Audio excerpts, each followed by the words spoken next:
श्री हरिवंश महाराज जी, जैसे हम श्री जी के लिए भोजन बनाते हैं, उस समय अगर मक्खी या मच्छर उसमें गिर जाए या बाल गिर जाए तो भोजन दूसरा बनाना पड़ेगा। ये सावधानी रखनी पड़ेगी। इसीलिए भोजन बनाते समय बालों को कपड़े से बांध लेना चाहिए। भोजन बनाते समय बिल्कुल एकाग्र रहना चाहिए कि कोई मच्छी उस पर ना आवे, हमारे बाल ना गिरे। भोजन बनाते समय बातचीत नहीं ज़्यादा कर, अगर बातचीत करनी तो ऐसे करनी चाहिए, नहीं तो हमारी थूक की छिट्टी गिरेंगी तो हम ठाकुर जी को कैसे भोग लगाएंगे। ये सावधानी रखनी चाहिए कि बाल है, मक्खी है, जूठापन है, ये ना होने पावे, अशुद्धता ना होने पावे। फिर बड़े प्यार से भगवान को भोग लगा के प्रसाद पाओ तो वही तुम्हारे पापों का नाश करके बुद्धि को शुद्ध कर देगा। सोनिल जी हैदराबाद से। श्री हरिवंश महाराज जी, कबीरदास जी महाराज जी द्वारा रचित है कि एक राम दशरथ का बेटा, एक राम घट में बैठा, एक राम का सकल पसारा, एक राम त्रिभुवन से न्यारा। एक ही बात है। जब हम उसे साकार में देखते हैं तो दशरथ का बेटा है, और जब हम उसे निराकार में देखते हैं तो घट में व्यापी है, और जब हम उसे सर्वस्व रूपों में देखते हैं तो वो सकल पसारा रूप धारण किए हुए। अंतर क्या है? एक राम त्रिभुवन से न्यारा। हाँ, तो वो सब में होते हुए भी सबसे परे है, सब में भरे और सबसे परे। उसमें कौन सी बात, आश्चर्य की बात कौन सी है? सब में भरे और सबसे परे भी है और सब में भरे भी है। यही तो परमात्मा का स्वरूप है। वो सूक्ष्म से सूक्ष्म है, अणुअणियान और महतो महियान, वो सब रूपों में है। वो सबसे अलग है, वो सत है, वो सत असत दोनों से अलग है। अरे भाई, ऐसे जान जाओ तो असीम अनंत महिमा उसकी कैसे पार पाओगे? तो उसमें कौन सी बड़ी बात रही?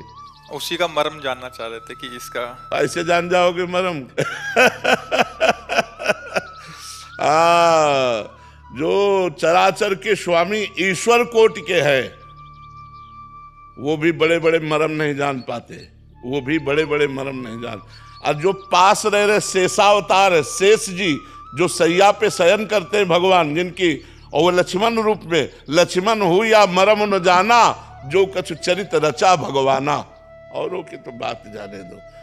1000 फण है और 2000 जिभ्या है और निरंतर भगवान का गुणगान करते रहते, वो भी चरित्र नहीं समझ पाए तो औरों की तो बात जाने। लक्ष्मण हो या मरम न जाला, जो कुछ चरित्र रचा भगवाना। तो इसमें कोई संशय का विषय नहीं है। परमात्मा संशय का विषय नहीं, वो सब कुछ हो सकता है, सब कुछ वही है। सर्वम खलमिदम ब्रह्म ने नानास्ति किंचन, वही है। तो क्या हम इनको देख लिया तो परमात्मा को देख लिया? नहीं, इनसे परे भी है। इसीलिए बड़ा विचित्र चरित्र भगवान का है। नंदन सिंह जी उत्तराखंड से। राधे राधे महाराज जी। मैं उत्तराखंड में एक कॉलेज का प्रधानाचार्य के पद पर कार्यरत हूँ। मेरा प्रश्न है कि वर्ष दर वर्ष संस्थान में अध्ययनरत छात्रों की पढ़ाई में रुझान बहुत कम होता जा रहा है। छात्रों में कठिन परिश्रम करने की प्रवृत्ति भी कम होती जा रही है। छात्र बिना अनुशासन में रहे शॉर्टकट तरीके से सफलता पाना चाहते हैं। मुख्य बात जो इसमें है वो संयम और सदाचार है। जब हम ब्रह्मचर्य का पालन करते हैं और संयम युक्त जीवन व्यतीत करते हैं तो हमारी स्मृति प्रवीण होती है और हमारी कार्यों में रति होती है और अनुशासन शीलता अंदर हमारे बढ़ती है। अब विद्या विनयम ददाती, विद्या विनय संपन्न बनाती है। अब बालक अविनय हो रहे हैं, अब असहनशील हो रहे हैं, स्मृतिहीन हो रहे हैं और चरित्रहीन हो रहे हैं। जो हमारे पावन चरित्रों का गुणगान किया गया है, इस ब्रह्मचर्य अवस्था, गृहस्थ अवस्था, वानप्रस्थ अवस्था, संन्यास अवस्था, वो हम अपने धर्म से अलग होते चले जा रहे हैं। इसलिए हमारी बुद्धि मलिन होती जा रही है और वो पकड़ नहीं पा रही। आप प्रधानाध्यापक हैं, आप हमारी बात में सहमत हैं कि नहीं?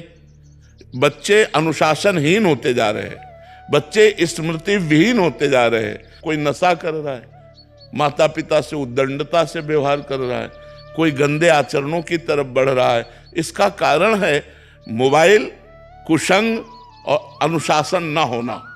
माता पिता का अनुशासन न होना और गुरुजन अनुशासन करे तो उसे मानना नहीं है। अब आज का समय ऐसा थोड़ी कि मतलब आपके ऊपर अनुशासन किया जा सके। आपसे विनय कर रहे हैं, मान लो ना मान लो, आप जैसा मना, तो ये अवस्था विनय वाली नहीं है।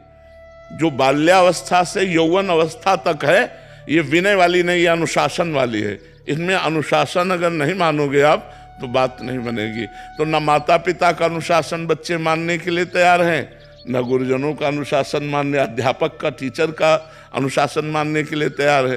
तो अब फिर मनमानी आचरण तो मोबाइल सिखाएगा, मनमानी आचरण कुसंग वाले बच्चे सिखाएंगे। और अगर हम कुसंग में फंस गए, हमारे चरित्र बिगड़ गए तो हमारी स्मृति बिगड़ गई, हमारा सब जो उन्नति के लक्षण हैं वो सब बिगड़ जाएंगे। तो इस बिना अध्यात्म से जुड़े आधुनिक पढ़ाई सफल नहीं हो सकती।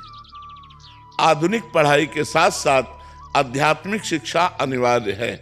हमें कैसे उठना है, कैसे बोलना है, हमें माता पिता के साथ क्या व्यवहार करना है, हमें कैसे रहना है, हमें क्या खाना है, हमें हमारी दिनचर्या क्या होनी चाहिए, हमारा उद्देश्य क्या होना चाहिए, ये सब अध्यात्म सिखाता है। अध्यात्म से प्रवीण और आधुनिकता में प्रवीण तो हमारे राष्ट्र की सेवा में उन्नति करेंगे, एक से एक पदों में पहुंचेंगे और अच्छा व्यवहार करके हमारे समाज को सुख पहुंचाएंगे।